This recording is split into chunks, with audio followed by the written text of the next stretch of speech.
Du panache, une certaine idée de la grandeur, le tout sacrifié sur l'autel de l'amour et de la dignité humaine, voilà ce qui résume l'essence même de Jacques Martin. Bienvenue dans ce nouvel épisode où nous allons gratter le vernis des légendes dorées pour explorer les abîmes et les destins brisés qui se cachent derrière. Aujourd'hui, en 2026, nous nous penchons sur le sort tragique de l'homme qui a fait s'esclaffer la France entière, mais qui a quitté la scène, le cœur lourd, rongé par des secrets inavouables et une amertume tenace. Je vous demande d'imaginer un instant le silence absolu, celui qui pèse des tonnes. Oubliez la quiétude d'une nuit d'été. Nous parlons ici du silence étouffant et oppressant d'une suite de luxe isolés face aux vagues déchaînées de l'océan Atlantique à Biarritz.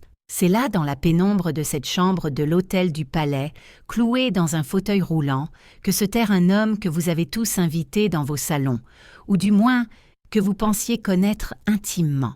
Les traits sont familiers, certes, mais scrutez ce regard, il a perdu cette flamme, cette étincelle de génie malicieux qui jadis électrisait nos dimanches après-midi mornes. Ce vieil homme affaibli, c'est Jacques Martin. Celui que le tout Paris surnommait l'empereur, le maître incontesté et redouté de la télévision française pendant des décennies. Nous parlons de l'homme qui détenait un pouvoir quasi divin capable de propulser une star au sommet ou de briser une carrière nette d'un simple claquement de doigts dédaigneux. Et pourtant, quelle ironie cruelle, à la fin de son existence, ce géant médiatique est devenu le prisonnier de sa propre chair, enfermé dans une solitude glaciale que les objectifs des caméras se gardaient indébiens de filmer. Comment une telle icône qui a consacré plus de 30 ans de sa vie à combler le vide de nos week-ends, avec ses éclats de rire et ses mélodies, a-t-elle pu terminer son voyage dans un isolement aussi total et pathétique? C'est précisément ici que se niche le véritable mystère, le cœur du scandale intime. Car avant de rendre son dernier souffle, Jacques Martin a laissé filtrer une vérité douloureuse, un secret qu'il n'a jamais hurlé sur les toits de Paris, mais qui se lisait clairement dans la détresse de ses yeux fatigués. Les rumeurs tenaces racontent que dans le crépuscule de sa vie, la gloire et les paillettes ne l'intéressaient plus le moins du monde. Non, il semblait revivre en boucle comme un vieux film rayé, les trahisons cinglantes, qu'il avait méthodiquement détruit de l'intérieur. On murmure qu'il y avait 3 blessures narcissiques, 3 ombres, ou peut-être 3 personnes bien spécifiques qu'il n'a jamais au grand jamais réussi à pardonner. Qui a donc volé la joie de vivre de celui qui nous en distribuait tant? Qui a transformé ce chef d'orchestre flamboyant en un soliste abandonné de tous? Est-ce la cruauté intrinsèque d'un show business qui brûle ses idoles après usage? Ou bien la trahison intime, celle du cœur, infligée par ceux qu'il chérissait le plus et pour qui il avait bâti cet empire colossal? Sous les feux des projecteurs, Jacques Martin jouait à la perfection le rôle du père idéal bienveillant animateur de l'école des fans. Mais dès que le rideau tombait dans l'ombre des coulisses, il portait le fardeau d'une exigence tyrannique qui a fini par le dévorer, lui et son entourage. Aujourd'hui, nous allons briser l'omerta pour comprendre la mécanique du drame. Nous allons rouvrir les pages écornées de sa vie privée pour exhumer ce secret qu'il a emporté dans sa tombe. Accrochez-vous bien car l'histoire réelle de Jacques Martin est aux antipodes du conte de fées que la télévision nous vendait. C'est le récit bouleversant et brutal d'un homme qui a tout eu, qui a encaissé les coups et qui a fini par tout perdre, sauf son immense dignité. Pour saisir l'ampleur de la tragédie de cette fin de vie, il est impératif de mesurer d'abord la hauteur vertigineuse du trône sur lequel Jacques Martin s'était installé en monarque absolu. Remontons le cours du temps, effaçons les stigmates de la maladie pour retrouver la France insouciante des années 70 et 80. Une époque révolue où la télévision n'était pas un simple écran parmi d'autres, mais l'âtre moderne, le cœur battant de chaque foyer français. Dans ce paysage audiovisuel, Jacques Martin n'était pas un simple animateur de divertissement. Il était le souverain incontesté, le monsieur dimanche de la nation. Il était le chef d'orchestre d'une véritable grand-messe médiatique qui réunissait des millions de Français de l'aïeul aux nourrissons, digérant le poulet dominical devant le même programme. C'était cette époque bénie où la France entière d'une seule voix scandait sa phrase fétiche comme une prière laïque. Sous vos applaudissements, une formule magique qui ouvrait grand les portes d'un univers où tout semblait possible, joyeux, étincelant et éternel. Il possédait ce talent rarissime d'être simultanément le gendre idéal poli et cultivé, et le bouffon impertinent qui osait se moquer du roi. Rappelez-vous du petit rapporteur, il a osé ce que personne n'avait imaginé, avant lui dynamitant les codes poussiéreux d'une télévision d'État, avec une insolence purement jubilatoire. Qui pourrait oublier ces reportages satiriques, véritables morceaux d'anthologie? Sa liberté de ton absolu et cette capacité unique à transformer l'actualité morose en une farce grandiose et intelligente. Il incarnait l'esprit frondeur d'une France gauloise qui aimait rire d'elle-même. Mais Jacques Martin, c'était aussi et surtout la tendresse infinie parfois feinte de l'école des fans. Chaque dimanche, il se penchait vers des bambins intimidés pour leur poser la question rituelle sur leur avenir, avec un mélange de patience et d'ironie. Il créait ainsi des moments de télévision, d'une spontanéité pure, des instants de grâce, inoubliables, qui sont entrés dans la légende. Il avait ce génie manipulateur de nous faire croire que le monde extérieur était aussi innocent et doux que ces visages d'enfants qu'il notait 10 sur 10. Et pour des millions de téléspectateurs fidèles, il était devenu ce tonton bienveillant, drôle, rassurant, qui s'invitait à déjeuner chaque semaine sans jamais décevoir. Son empire, l'émission Dimanche Martin, était une mécanique de précision suisse où il contrôlait le moindre boulon. Il chantait l'opérette, il jouait la comédie, il dirigeait l'orchestre à la baguette, il présentait les invités, il était omniprésent. Il était l'homme-orchestre ultime, un virtuose capable de passer de la musique classique à la satire politique la plus mordante en une fraction de seconde. Il incarnait une certaine forme d'élégance à la française, une culture populaire mais exigeante, refusant catégoriquement la médiocrité ambiante. Le public le vénérait comme une idole intouchable voyant en lui un homme comblé baignant perpétuellement dans la lumière dorée du succès et de l'admiration. Les théâtres parisiens affichaient complets des mois à l'avance les audiences, explosèrent les compteurs, et sa voix résonnait comme celle d'un ami fidèle qui nous avait juré fidélité éternelle.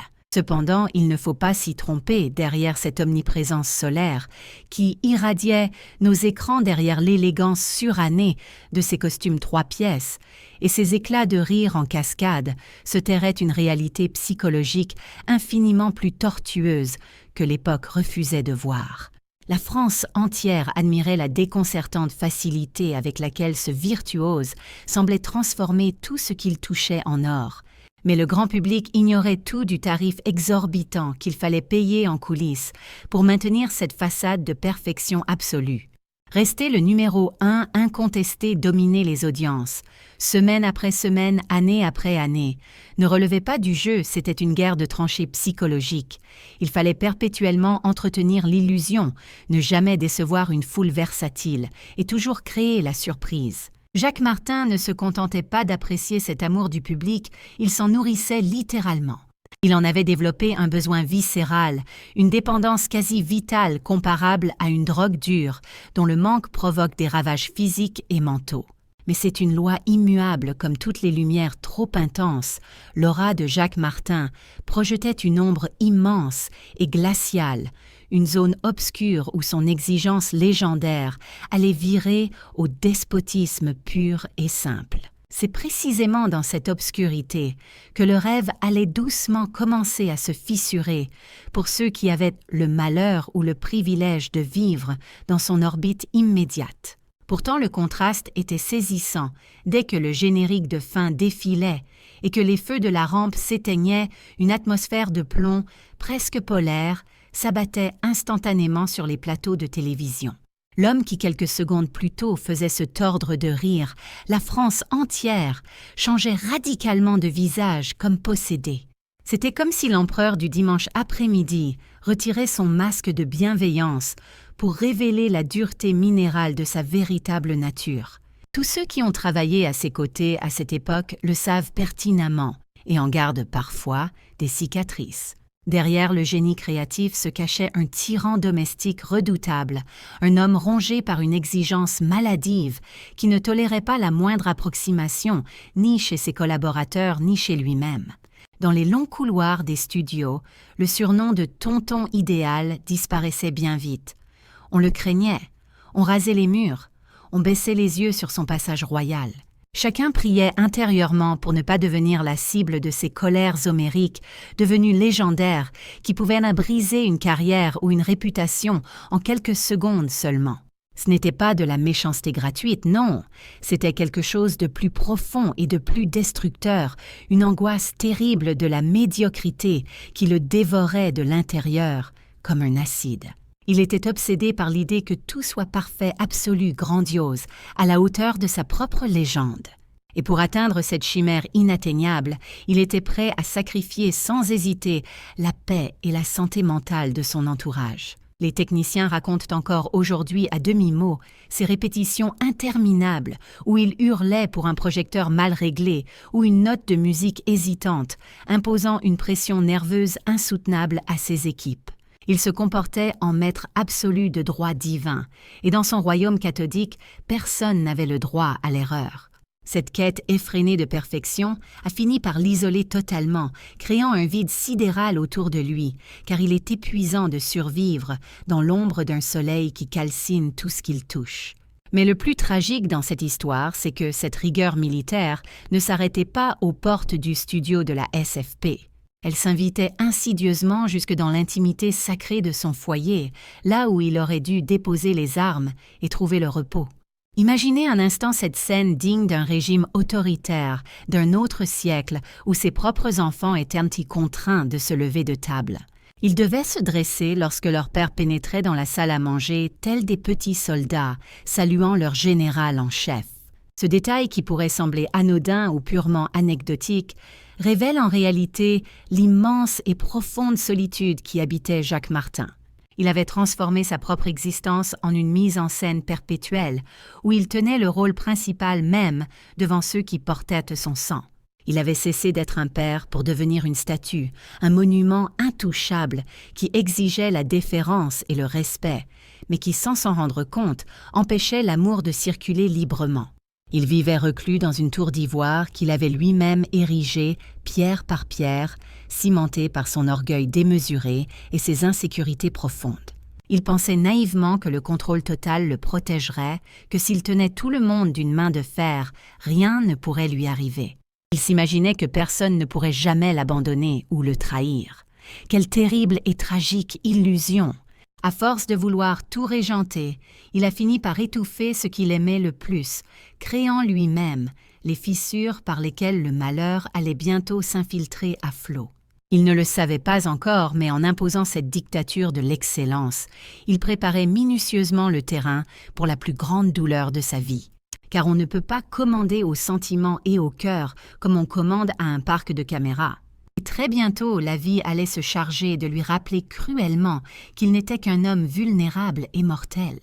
Il se retrouverait à la merci d'un destin qui ne prend pas de gants et qui ne fait aucune courbette même devant les empereurs de la télévision.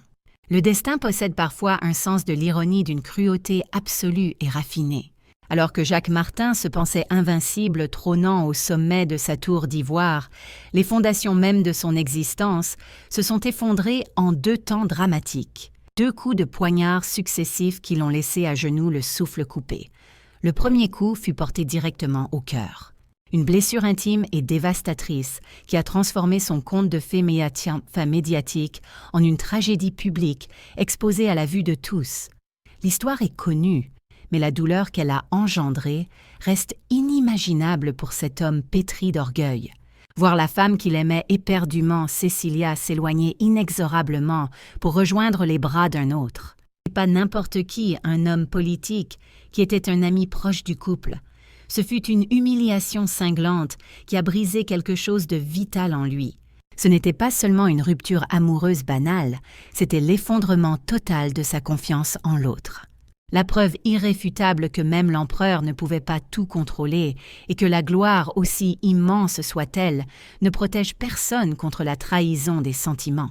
Mais le pire, l'estocade finale, restait à venir au tournant de l'année 1998, alors qu'il tentait désespérément de faire face à cette tempête émotionnelle.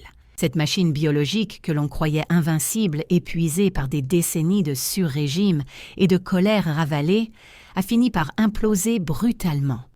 Un matin fatidique, le rideau noir est tombé sans prévenir. C'est une ironie du sort d'une cruauté absolue, un accident vasculaire cérébral foudroyant a terrassé celui dont l'existence même reposait sur le verbe et la répartie. Existe-t-il un châtiment plus sadique, une torture plus raffinée pour le plus grand maître de cérémonie de l'histoire de la télévision que de se voir soudainement confisquer sa voix? Du jour au lendemain, ce virtuose qui jonglait avec la langue française, qui poussait la chansonnette, haranguait les ministres et fascinait les gamins de France, s'est retrouvé cadenassé dans sa propre enveloppe charnelle, à demi paralysé, livrant un combat titanesque, simplement pour articuler une phrase cohérente. La dégringolade fut abyssale et comme toujours dans ce milieu, les projecteurs se sont détournés avec une célérité qui fait froid dans le dos. Le petit écran est une broyeuse d'âmes impitoyable qui a une sainte horreur du vide et de la maladie. Jacques Martin a appris dans la douleur que nul n'est irremplaçable au royaume de l'audimat. Lui, l'ogre télévisuel qui occupait tout l'espace, s'est retrouvé instantanément réduit à l'immobilité forcée d'un fauteuil roulant spectateur muet et impuissant de son propre effacement médiatique. Le show-business, lui, n'a pas de cœur, les émissions ont continué leur course folle. Les rires en cascade résonnaient toujours lors des sacro-saints après-midi dominicaux, mais ce n'était plus sa baguette qui dirigeait l'orchestre. Il a vu son empire continuer de tourner sans lui, et c'est probablement cette survie de l'œuvre, sans son créateur, qui a planté le couteau le plus profond. C'est dans ce marasme que le masque de l'animateur jovial s'est brisé. Fini les costumes à paillettes aveuglants, terminés les grands orchestres symphoniques pour masquer les silences gênants ou les malaises. Il ne restait plus que la nudité crue d'un homme diminué, fixant désespérément un téléphone qui avait cessé de carillonner. La course ait dispersé les courtisans d'hier, ces parasites qui s'esclaffaient à la moindre de ses piques pour grappiller une faveur se sont évaporés comme une brume matinale. Jacques Martin entamait alors la traversée de l'hiver de son existence, une saison glaciale et solitaire, lui laissant tout le loisir de ruminer ses heures de gloire et surtout de méditer sur l'ingratitude crasse d'un monde qu'il avait servi corps et âme.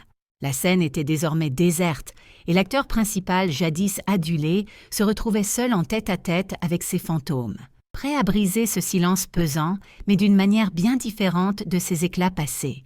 C'est dans le décor impérial et nostalgique de l'hôtel du Palais à Biarritz, face à un océan tumultueux qui semblait dialoguer avec sa propre tempête intérieure, que l'animateur déchu a livré son ultime bataille psychologique. Il n'a pas convoqué le tout Paris pour une conférence de presse.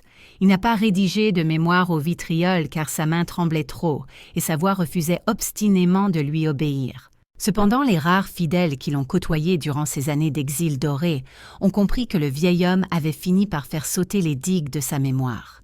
Dans ce mutisme imposé par la maladie, il a dressé le bilan comptable de son existence et a pointé du doigt, avec une lucidité qui frôle l'effroi, les trois forces destructrices qui l'avaient précipité vers cette fin tragique. Il a identifié 3 bourreaux invisibles, 3 coupables qu'il n'a jamais absous, 3 plaies béantes impossibles à cautériser. Le premier accusé sur sa liste noire fut l'ingratitude féroce de ce métier qu'il avait pourtant aimé à la folie. Lui qui avait offert 30 années de sacerdoce, sacrifiant sa santé et sa vie de famille pour le service public, ne pouvait digérer d'être jeté aux ordures comme un accessoire démodé. Il nourrissait une rancœur tenace contre ce système qui déifie le jeunisme et s'empresse d'oublier ses pères fondateurs. Dès que la maladie frappe à la porte, il s'est senti comme un monarque déchu, dont on gratte frénétiquement le nom sur les frontons des temples. Une injustice flagrante qui le révoltait viscéralement chaque fois qu'il avait le malheur d'allumer son poste de télévision. La deuxième blessure, encore plus vive et plus intime, portait le sceau de la trahison, qu'elle soit amicale ou amoureuse. Sans jamais prononcer publiquement les noms qui fâchent son attitude, hurlait la rancœur qu'il gardait envers ceux qui avaient vampirisé son aura pour construire leur propre lumière avant de l'abandonner sur le bas-côté de la route. Il s'est senti pillé non pas de sa fortune, mais de sa confiance en l'être humain. Il a réalisé bien trop tard que les serments d'amitié éternelle et les promesses d'amour s'évaporent souvent à l'instant précis où les projecteurs s'éteignent. Cette désillusion brutale a transformé son cœur en pierre, le poussant à se barricader derrière une méfiance absolue envers autrui. Enfin, et c'est sans doute la révélation la plus bouleversante de ce crépuscule, Jacques Martin a fini par désigner le troisième coupable le plus impitoyable de tous lui-même. Dans la solitude de sa chambre médicalisée, il a compris que son exigence tyrannique, cette quête insensée de la perfection absolue, avait été son propre geôlier. Il a réalisé qu'à force de vouloir être l'empereur, craint et admiré de tous, il avait oublié l'essentiel, être simplement un homme aimé pour ses failles et sa vérité. C'était là son secret le plus lourd à porter le regret amer d'avoir bâti un palais de glace éblouissant, où il a fini par mourir de froid seul. Il ne cherchait plus d'alibi. Il constatait simplement l'étendue des dégâts, avec la tristesse infinie de celui qui voit son château de sable emporté par la marée montante. Ce n'était pas un cri de haine, c'était le constat implacable d'un immense gâchis, la confession muette d'un homme qui aurait donné tout son or. Pour remonter le cours du temps et choisir juste une fois la douceur de vivre, plutôt que l'éclat de la gloire. L'histoire de Jacques Martin transcende largement le cadre d'une simple biographie de star déchue. Elle résonne en chacun de nous comme un avertissement bouleversant sur la fragilité des honneurs et la cruauté du temps qui passe et ne pardonne rien. Bien loin des éclats de rire en boîte et de l'élégance figée des costumes du dimanche après-midi, c'est une leçon d'humanité brutale et poignante qu'il nous lègue. La tragédie de son destin nous oblige à affronter une question qui dérange nos consciences. Sommes-nous véritablement aptes à chérir nos monstres sacrés pour la complexité de leur être, en embrassant la totalité de leurs failles béantes et de leurs blessures à vif, ou sommes-nous simplement des spectateurs voraces, aspirant leur éclat, jusqu'à ce qu'il ne reste que des cendres? L'animateur vedette a réglé une facture exorbitante pour avoir désespérément cherché l'adulation de millions d'anonymes, n'hésitant pas à sacrifier sur l'autel de la gloire ceux qui partageaient son intimité quotidienne. Son parcours tumultueux résonne comme un avertissement derrière le masque de chaque idole, se terre un silence assourdissant, une soif d'amour absolue que les tonnerres d'applaudissements ne parviendront jamais à étancher complètement. Il a tiré sa révérence finale en emportant dans la tombe ses secrets les plus lourds. Tout en nous transmettant cette vérité implacable sur la condition humaine, la célébrité n'est qu'un emprunt temporaire, une illusion dorée. Seule la tendresse véritable est un patrimoine éternel, et l'on ne s'en rend compte, hélas, que lorsque le sablier est vide. Le faste du show business aurait-il pu être sa bouée de sauvetage ? C'est peu probable car la guerre la plus féroce, il la menait chaque jour contre ses propres démons intérieurs. Cependant, nous, le grand public, avons la responsabilité morale de ne pas oublier l'être vulnérable qui tremblait sous l'armure de l'empereur télévisuel. En cette année 2026, l'heure n'est plus au jugement. Il est temps d'entendre enfin les mots qu'il hurlait, sans un mot prisonnier de son propre mythe. Si le récit de cette déchéance magnifique a fait vibrer une corde sensible en vous, si vous avez perçu l'immense solitude de ce colosse aux pieds d'argile, alors empêchez que sa mémoire ne sombre à nouveau dans l'oubli. Gardez à l'esprit que de l'autre côté de la lucarne, il y a des cœurs qui battent et qui ne demandent qu'à être compris avant que les projecteurs ne s'éteignent définitivement. Merci infiniment d'avoir traversé ce moment d'intimité et de révélation en notre compagnie. Avant de retourner au tumulte de votre vie, accordez-vous une seconde pour saluer la mémoire de cet homme complexe. Oubliez le tyran des plateaux ou la star capricieuse et pensez à l'homme qui, au fond, était simplement terrorisé par l'obscurité. Rejoignez notre communauté pour continuer à lever le voile sur les destins tourmentés qui ont façonné notre culture. Car ici, nous redonnons enfin une voix à ceux que l'histoire a réduits au silence.